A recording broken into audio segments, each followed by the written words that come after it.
Good morning. I'm Sasha Larkin, an assistant sheriff with the Las Vegas Metropolitan Police Department, here to brief you on additional details as we know them today about the officer-involved shooting that occurred on Friday, August 25th, 2023. This is officer-involved shooting number 5 for 2023 and the second fatal shooting of this year. At this time in 2022, we had 7 officer-involved shootings, with 4 of those being fatal. This event was initiated as an assault battery call on August 25th at 1:04 a.m. The officer-involved shooting occurred at the 3600 block of East Lake Mead Boulevard, Las Vegas, Nevada, 89115. You can see it on the map here to my left. The involved officer is Officer Rudy Sakba. He is 32 years old, and he has been with the LVMPD since 2021. In this incident, Officer Sakba was armed with a Glock 17 9mm, which was also equipped with a tactical light. The investigation revealed he fired 5 rounds during this incident. Officer Sakba is assigned to the East Community Policing Division, Northeast Area Command.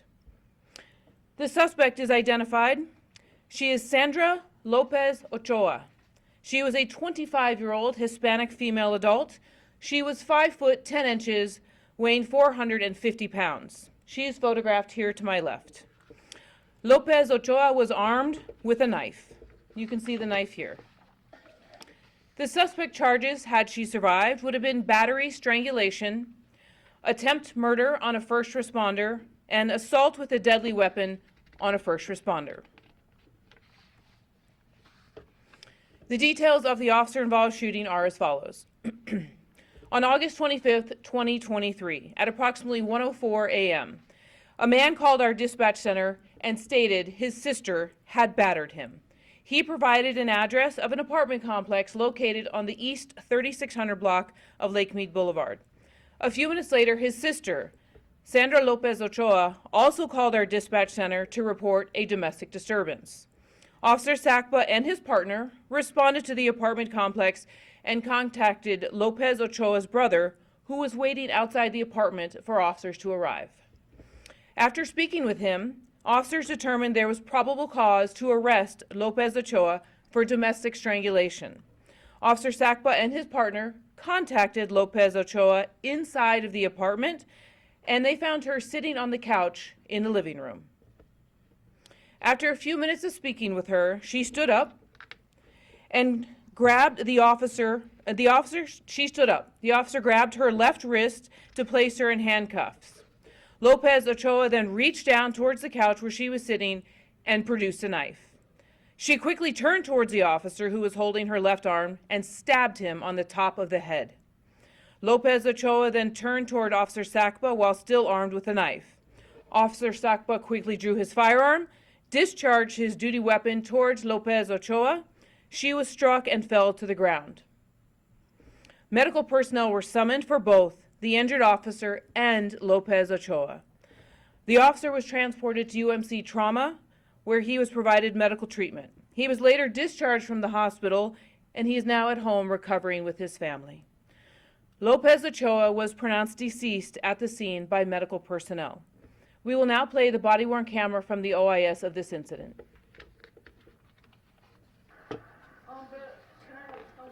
Yeah, that's what I was going to ask you about. Oh, okay. So, it was just really him, his point of view, I'm sorry, not, like, touching around or something? Like, yeah, just keep your hand. It's actually on this holster. It's something that we do. It's nothing, it's not like we're going to... No, I'm asking you that. Yeah, I'm gonna keep it here. I'm just resting my hand. I'm holding the gun. Not even on the gun. I'm just holding it. Do me a favor. Put your hands behind your back, okay? Hey,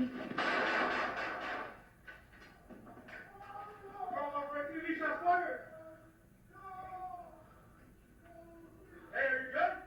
Yeah. Hey, she stabbed you?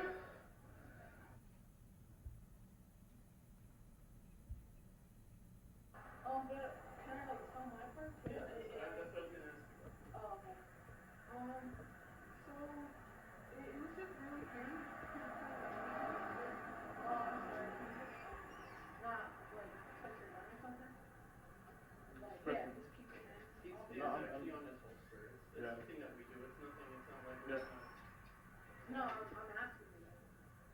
I'm gonna keep it here, I'm just resting my hand, not holding my gun. It's not even on the gun, I'm just holding it on. Do me a favor, put your hands behind your back, okay?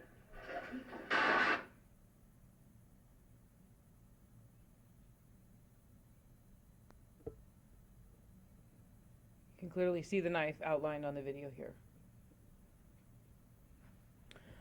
This concludes our briefing. Does anybody have any questions? Yes, ma'am.